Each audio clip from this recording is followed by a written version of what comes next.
E ultimamente o BR Partners, BRBI 11, que é um banco de investimento, tem atraído a atenção de muitos investidores.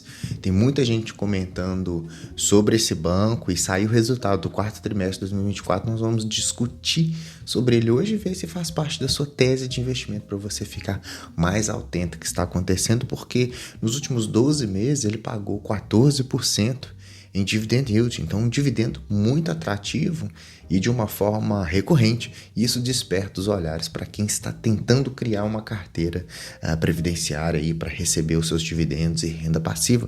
Vamos entender tudo sobre o BR Partners, ver como que esse banco trabalha, onde que ele ganha dinheiro, quais foram os seus lucros e também sobre os dividendos, além de falar sobre essas projeções positivas ou negativas no ano de 2025, que pode abrir também uma oportunidade de investimento muito interessante para você. E a gente começa falando da sua cotação, que no último ano, ou seja, nos últimos 12 meses, né, tem ali enfrentado uma queda de 10%, apesar dos seus resultados favoráveis. Nisso a gente tem o Ibovespa, que vai contra o BR Partners, tendo nos últimos 12 meses 0,32 de rentabilidade positiva, mas nos últimos dias ali, né, esse último mês de janeiro de 2025, ele teve uma rentabilidade aí de 5,7%, então parece que o mercado agora está reagindo de forma positiva, mesmo dentro dessa diversidade da nossa, vamos falar de possível crise econômica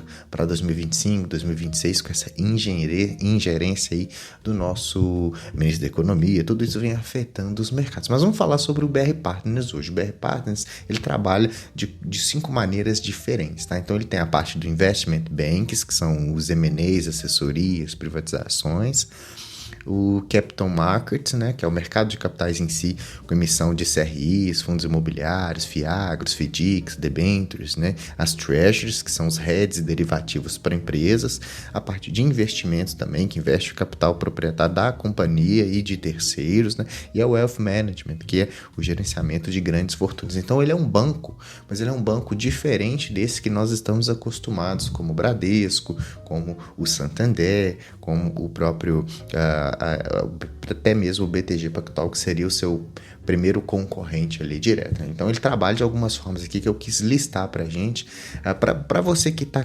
querendo investir nele, ter mais ciências do que falar que é só sobre um banco de investimentos em si, né? Então olha só, ele trabalha na parte de assessorias de fusões e aquisições de M&As. Eu tenho uma empresa que eu quero me fundir com outra, eu quero comprar, ele cuida dessa parte. Da parte de mercado de capitais também, ele auxilia as empresas a captar dinheiro, tá vendendo os títulos de dívida, né, como debêntures, por exemplo. Se eu tenho uma empresa grande, uma elétrica, eu quero investir e preciso pegar uma dívida, esse banco ele ajuda com essa debênture aí, tá? Tem também a gestão de riscos e estruturação, então algumas empresas aí que trabalham com a importação e exportação de produtos, ela precisa fazer o que se chama-se de hedge cambial, com uma proteção contra valorização ou desvalorização do câmbio. Então a BR Partners também vai trabalhar dentro dessa métrica, e a tesouraria e vendas institucionais também, além da Wealth Management, porque é a gestão aí das fortunas dos investidores. Então um jeito dele ganhar dinheiro com essas questões é cobrando a taxa de assessoria, tá? Sendo um intermediador financeiro dentre essas fusões, aquisições, e também oferecendo os produtos financeiros diferentes de acordo com a necessidade das empresas. Então ele vai ser um banco mais voltado para a linha empresarial, tá? Desde o seu IPO na Bolsa de Valores, ele vem com uma receita ondulatória, né? A gente pode perceber aqui por esse gráfico, mas observe também que o lucro ele vem crescendo, ainda mais a partir do primeiro trimestre de 2023, esse lucro vem demonstrando bons resultados. A gente pode perceber que é uma margem interessante, ele reflete boa porcentagem ali das suas receitas. E quando a gente compara em termos de rentabilidade, então se você investiu nas médias das ações da Bolsa Brasileira, ou se você investiu nas small caps, onde ele está inserido, né? Que rendeu mais? Quem teve a melhor rentabilidade desde o IPO da BR Partners? Aqui a gente pode perceber que a BR Partners se saiu bem nesses últimos anos ali, né? Vamos colocar nos últimos quase 4 anos aí, né? Então BRBI 13 5% de rentabilidade contra um Ibovespa negativo e contra menos 41,26% das small caps. Então ele se despontou nisso por conta desses resultados positivos, por conta do seu modo de trabalhar, da sua gestão, das suas aquisições, do seu crescimento exponencial da sua carteira com o passar dos trimestres. Tudo isso os investidores começam a ficar mais interessados pelo banco. O banco começa a ver isso e começa a trabalhar de uma maneira muito mais efetiva. Efetiva tal que a gente pode perceber os resultados do quarto trimestre de 2024, onde ele auferiu no decorrer do ano todo, em 2024, 352 milhões de reais de receita, que foi 46,6% maior do que o ano de 2023. Então veja esse crescimento ali. Claro que há uma ondulatoriedade entre crescimento de investment bank, em emissão de mercado de capitais, porque varia-se os trabalhos deles de acordo com o fluxo da nossa economia e do fluxo empresarial, né? A gente pode perceber aqui que a parte de investment bank, que compreende em grande parte esses M&As, né? Além da reestruturação, 57% são M&As, a gente vê as principais transações do banco aqui, sendo ali com a BTG Pactual e a Eneva, sendo a Auren também comprando a Esfera Energia, a reestruturação e a aprovação da recuperação judicial da própria Light, né? A Mil com o grupo DASA também. Então esse banco ele auxilia essas empresas a se fundirem, a ter uma melhor gestão. E com isso o banco capta também um dinheirinho com isso, né? E também tem um outro tipo de crescimento aqui, que são as suas emissões de dívidas, tá? As debêntures, coisa e tal. Ele aumentou bastante, né? De uma forma bem projetiva aqui, em 220% em relação ao ano passado, fechando ele com 10,5 bi de real nessas dívidas, né? Outro ponto também que o banco vem melhorando é a questão das suas treasuries and sales, né? Então, apresentando ali um crescimento de 35,7%, oferindo 88,3% nas suas receitas, tá?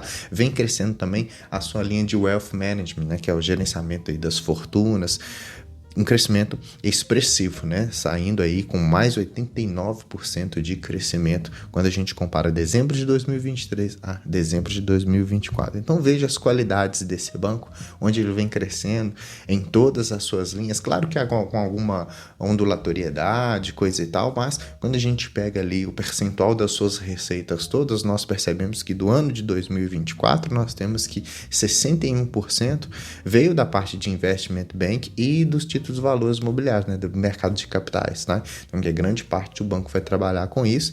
Depois dos 22%, ele tem a remuneração do seu capital, que são as taxas que ele cobra por todos os serviços com que ele oferece, e em 15% as treasuries ali, onde ele faz o hedge cambial também para essas empresas, e um pouquinho ali mais fixo em 2% da sua gestão de patrimônio. Então, o banco que vai trabalhar muito aliado com o resultado e com o desenvolvimento das empresas. Então, o que você tem que prestar atenção?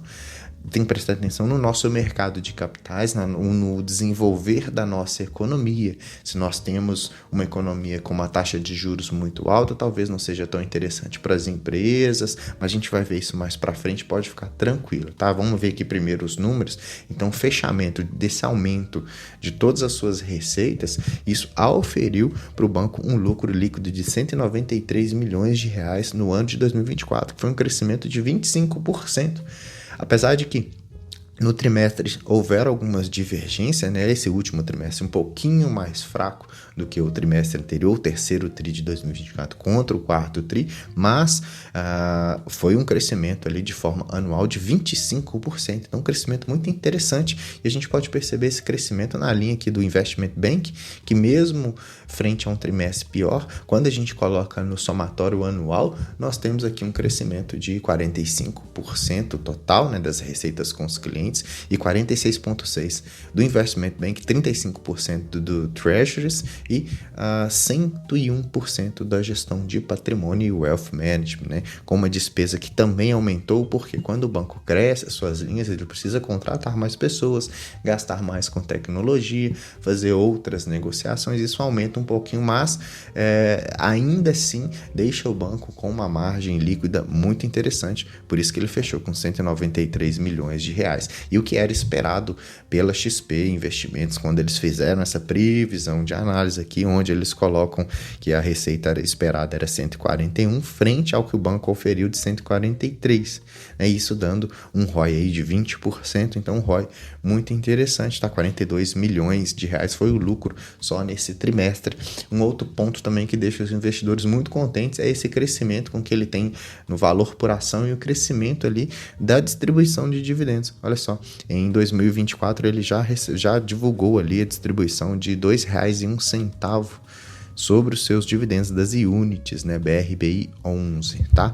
E ainda tem algum valorzinho ali guardado para poder voltar a ser distribuído. E hoje, quando ele custa R$ 13,82 na data da gravação desse vídeo, ele está com uma rentabilidade negativa nos últimos 12 meses, oferindo talvez aí uma oportunidade de investimentos para vocês, pagando 14,11% em dividend yield. Mas toma cuidado, porque isso é um dividendo projetivo do passado, tá? Foi o que ele pagou nos últimos 12 meses, e a frequência de pagamento é uma frequência trimestral, pelo menos foi, que é bastante interessante, né? Então, o que eu estou tentando aliar aqui para a gente é que eu vou mostrar para vocês agora uma matéria com uma entrevista do CEO, tá? Olha só, o diretor prevê em 2025 incertezas entre 15% ou 25% de ROI, né? Então, quando se fala, por exemplo, que um cliente tem um projeto de expansão, que esse projeto vai dar um retorno de 15%, só a dívida dele vai dar 15%, né? Colocando a Selic aí e mais o spread, então ele fala que não vai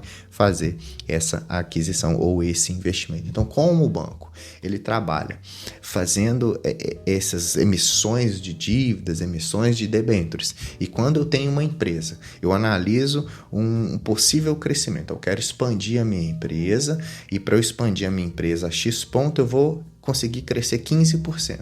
Só que, como nós temos uma projeção da nossa taxa Selic para 15%, não é interessante para essa empresa fazer esse investimento. Ela prefere pegar esse capital, aplicar na Selic, por exemplo, e recebendo esse dinheiro de forma mais a curto prazo, do que fazer esse investimento agora, porque ela vai ter que pagar os 15%, né, basicamente ali dessa Selic, mais o spread bancário para remunerar o banco. Então, o que a empresa faz? Ela diminui os seus investimentos, né?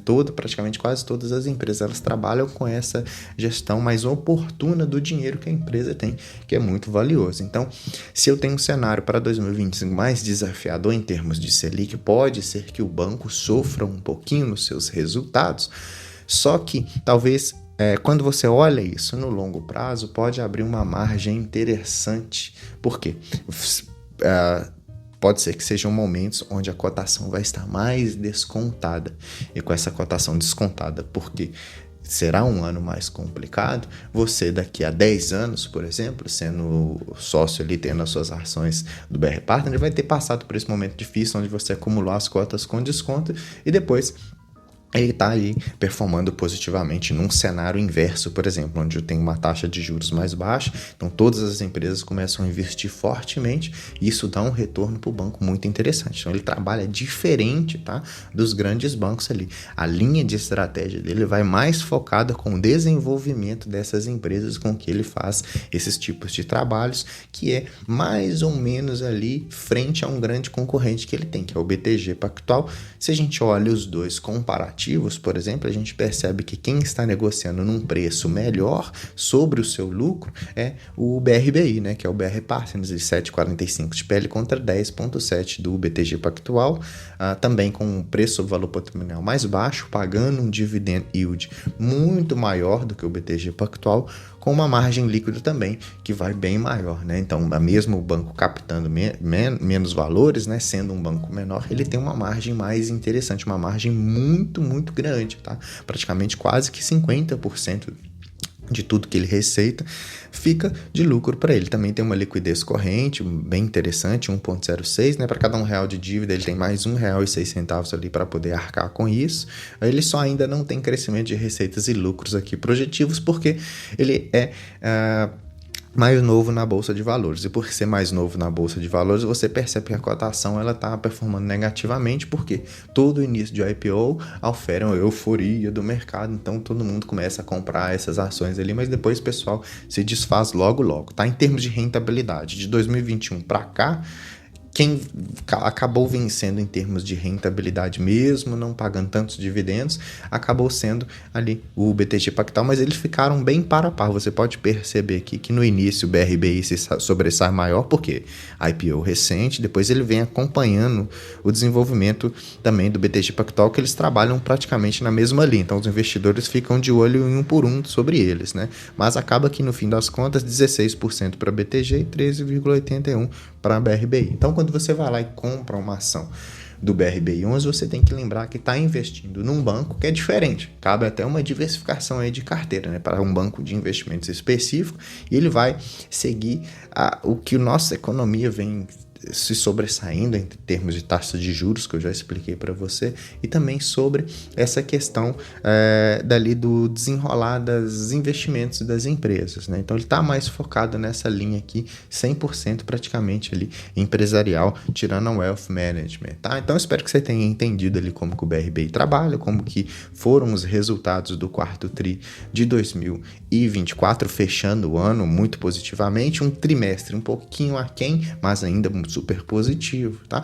Se você gostou desse vídeo, deixa o like pra mim, se inscreva no canal se você não é inscrito, ativando o sininho. Tem vídeo todo dia, cada dia é um tema totalmente diferente do outro. Você vai melhorar muito a sua situação aí como investidor, porque você vai tomar suas próprias decisões, tá? Deixa pra mim no comentário aqui qual que você prefere, BRBI ou o BTG Pactual, como ação aí da sua carteira de investimento para diversificar dentro do banco de investimento. Aqui hoje você assistiu o canal do Investidor Classe Média. Eu sou o Gustavo, te vejo no próximo vídeo. Até mais.